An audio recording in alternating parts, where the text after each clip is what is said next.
Xbox game sharing not working. So to get started, go ahead and hard reboot your console. So hold the Xbox power button for 10 to 15 seconds until it shuts down. Wait for 30 to 60 seconds, then power it back on. This clears cache data and resets the network stack. After that, check home's Xbox settings. So go to settings, head over to general, head over to personalization, and then head over to my home Xbox. Make sure the console is set as your home Xbox. After that, you need to turn off your recurring bill. So go to settings, head over to account, and head over into subscriptions. Select your active subscription and choose turn off recurring bill.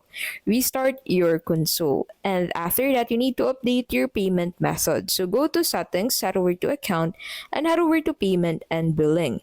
Add a valid credit or debit card or e-wallet, and then restart and test the game sharing again. And lastly, remove and re-add your profile. So go to settings, head over to account, head over to remove accounts, and then remove your profile, then reboot the consoles, and then re-add your account and test access. And that is how you can basically fix Xbox game sharing not working.